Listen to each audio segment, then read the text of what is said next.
Mukesh Ambani daughter Isha Ambani ఫారెన్లో చదువుకునేటప్పుడు 2011లో ఒకసారి హాలిడేస్కి ఇండియాకి వచ్చింది. ఒకరోజు ఇషా అంబానీ కాలేజీకి సంబంధించిన ఫైల్ అప్లోడ్ చేయడానికి ట్రై చేస్తే ఇంటర్నెట్ స్పీడ్ తక్కువగా ఉండడం వల్ల ఆ ఫైల్ అప్లోడ్ అవ్వడానికి చాలా టైం తీసుకుంది.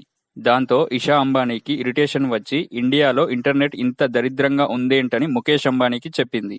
అప్పుడు ముఖేష్ అంబానీ ఒక డిసిషన్ తీసుకున్నాడు. ఆ డిసిషన్ పేరే రిలయన్స్ జియో.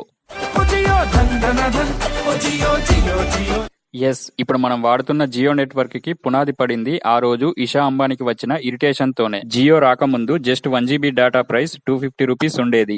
జియో వచ్చినాక అదే 250 రూపీస్ తో నెల మొత్తం డైలీ 2 GB డేటా వస్తుంది. అలా అని ముఖేష్ అంబానీ కేవలం తన కూతురు కోసం మాత్రమే జియో కంపెనీని స్థాపించలేదు. కానీ ఆ రోజు ఇషా అంబానీ వల్ల ఇండియాలో ఇంటర్నెట్ రేట్ ఎక్కువగా ఉండడం, స్పీడ్ తక్కువగా ఉండడం గమనించిన ముఖేష్ అంబానీ తక్కువ ధరకు ఇంటర్నెట్ అందిస్తే ఎక్కువ లాభాలు వస్తాయని